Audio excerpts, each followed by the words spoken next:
When I opened the thin envelope from the university's financial office, I already knew what it would say. I had memorized the sting of rejection, not from the school, but from my parents. Inside was a formal note confirming that my tuition hadn't been paid and I'd be unenrolled from the upcoming semester unless the outstanding balance was cleared within 10 days. 10 days. After 3 years of pulling straight A's, working 2 part-time jobs, tutoring on weekends, and turning down every party and trip that didn't come with a scholarship, this was how my journey was about to end. Please subscribe to our channel and tell me in comments from where are you watching this video. I stared at the words numb. I had already begged them, repeatedly. Just one more semester, I had said. Just until I graduate, please. But their voices echoed in my head like cruel bells of disappointment. "We're strapped for cash, sweetie," my mom had told me with that dismissive tone she reserved just for me. "You know we've got your sister's Paris semester to cover." I wasn't even surprised anymore. My sister, Chloe, could whisper a dream and it would materialize by morning. She wanted to spend a semester abroad to feel inspired. And suddenly, there were non-refundable flights to France, 5-star dorm housing, and designer luggage piled high in the driveway. I, on the other hand, had to submit a full proposal just to ask for $100 to cover lab fees. I'd stopped hoping a long time ago. But this? Them letting me drown while they sipped wine under the Eiffel Tower with Chloe? It was my breaking point. I didn't argue with them when I showed them the notice. I didn't cry this time. I just nodded, folded the paper neatly, and said, "Thanks for letting me know where I stand." My dad looked up from his phone briefly, already irritated by the guilt trip he assumed was coming. My mom sighed. "We're not made of money, you know." I stopped talking after that. Not a single call, not a text. No updates. I figured if I wasn't worth their support, they weren't worth my struggle. But what they didn't know was that I didn't give up. I never have. I went to the school administration and explained my situation, not as a sob story, but as a practical plea. One professor who had watched me come alive in her classes vouched for me. Another connected me with a scholarship foundation that helped students in crisis. I applied for emergency funding, sold off some personal belongings, and picked up an overnight shift at a local print shop. I averaged 4 hours of sleep a night. My body hurt, my mind throbbed, but I stayed in school, quietly, invisibly, without a dime from the people who were supposed to believe in me. Meanwhile, their Instagram stories flooded my phone whenever I dared to open the app. Chloe clinking glasses on the sand. My parents posing with her in front of the Eiffel Tower, hashtagging it family over everything. The irony made my stomach turn. The day I walked across that stage, I didn't invite them. I didn't need applause from the people who had bet against me. Instead, I arranged for 2 seats in the front row, reserved, but unnamed. I had a hunch they'd show up anyway. After all, appearances meant everything to them, and Chloe had likely told them about the ceremony when she flew back for the summer.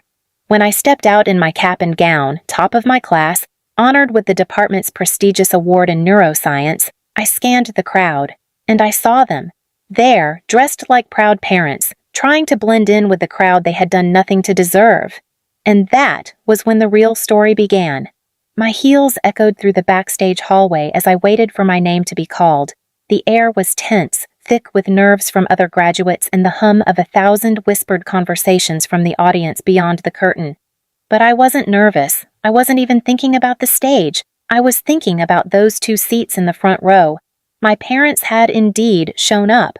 I recognized my mother's distinct laugh from backstage, shrill and practiced, the kind she used when trying to appear impressed by someone richer than her. My father had even worn a suit, something he hadn't bothered to do for my high school graduation, where he showed up late and left early because work emergencies don't wait. I imagine he thought showing up now would magically erase years of neglect. But I hadn't forgotten. I had counted every skipped recital, every brushed-off science fair, every rolled eye when I brought home an achievement Chloe never dreamed of earning, and now they sat in those reserved seats, probably expecting to be thanked. They didn't know I had requested those seats for a very specific reason. Valedictorian of the graduating class, the dean announced, a student whose perseverance, brilliance, and strength define this university's values. Please welcome Samantha Lee Carter." Applause thundered through the auditorium. I took a deep breath, stepped onto the stage, and looked directly at them. My mother's smile froze mid-expression. My father squinted like he couldn't quite believe it was me. Chloe was seated beside them, holding her phone, lips parted in disbelief. I walked across the stage. I didn't wave. I didn't blow kisses. I didn't even smile. I shook the dean's hand, accepted the scroll, then moved to the podium for my speech. That was the moment I had waited for. Not out of revenge, but for the reckoning. "Thank you," I began, my voice calm, deliberate. This journey wasn't easy, it wasn't linear, and it wasn't always fair, but I'm proud to say I made it here today, with the help of people who believed in me when it would have been easier to forget me. The audience clapped politely. My parents leaned forward, thinking maybe I was warming up to praise them. "I want to thank my professors," I continued, eyes locking with Dr. Miller, who had stayed after hours to coach me through complex research projects. The donors who stepped in to keep my education alive when others walked away, the staff who noticed I was hungry when I said I was fine, and the strangers who gave me grace when those closest to me didn't. Silence, the polite kind, the stunned kind. "I didn't come from a family that celebrated effort," I went on, my gaze landing on the first row like a spotlight. "They celebrated optics, appearances, a perfect Instagram life." Chloe turned scarlet. My mother began to fidget. My father stared straight ahead, stone-faced. "They said they couldn't afford my tuition," I said, not trembling, not crying, and then flew across the world to take selfies in Paris. "They said I was dramatic, that I didn't need special treatment. But education isn't a luxury, it's a right, and I claimed mine, without them." Gasps, then applause. Actual applause. The kind that swells from people who get it, the kind that makes you realize you weren't crazy for feeling invisible. I left the podium before the applause died down. I didn't look back. I didn't need to. After the ceremony, there was a reception. I made my rounds, hugged classmates, posed for photos with professors and friends. I could feel their eyes on me, my parents standing off to the side like awkward guests at a party they weren't invited to. They tried to approach. My father opened his mouth, but I walked past him like he was another stranger. "Wait," my mother called out. "We were here. We came." "So did everyone else," I replied. "But they actually earned the right to celebrate?" Chloe had the decency to look ashamed. She didn't say anything, maybe for the first time in her life, but I didn't need apologies. I wasn't looking for redemption. I was free of the need to be seen by people who chose to be blind. What they didn't know was that I had already made arrangements. The school's alumni committee had contacted me about a job placement opportunity, and I'd taken it. The offer included housing. I'd be moving, out of state, out of their reach and into a future they couldn't control. And as a final act of closure, I mailed them a copy of the university bill they'd refused to pay. With it was a note that read, "Paid in full, not by you, never needed you." They never responded, but I didn't expect them to.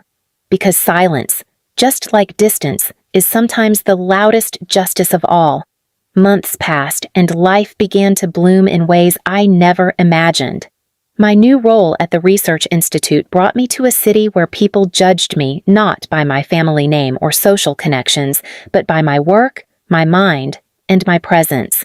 For once, I wasn't Chloe's sister or the other Carter kid. I was just me, Samantha Carter, respected, welcomed, and finally seen. I didn't hear from my parents again. No calls, no emails, no half-hearted attempts to reconnect. And honestly, that silence felt like peace. But then, one day, I received a message from my old neighbor, Mrs. Tilda, the sweet woman who used to bring over banana bread when I was little. She told me my parents had sold the house. Apparently, they were downsizing after what she called some serious financial missteps. I didn't care to learn the details, but what struck me wasn't the loss of the house, it was that my parents hadn't even told me. They had erased me so thoroughly that even their failures no longer included me. I thought I'd feel bitter or smug, but I didn't. I felt clean free. To close the chapter, I boxed up my old college photos, my awards, and the letter of recommendation my professor had written calling me one of the finest minds he'd mentored in 2 decades. I looked at them not as proof for anyone else, but as quiet reminders for me. Proof that I had climbed the mountain, alone, that I'd become the kind of woman they never thought was worth investing in, and that I had turned their rejection into my motivation. In the end, I didn't need to take revenge. Success was enough. Silence was the most honest conversation we ever had.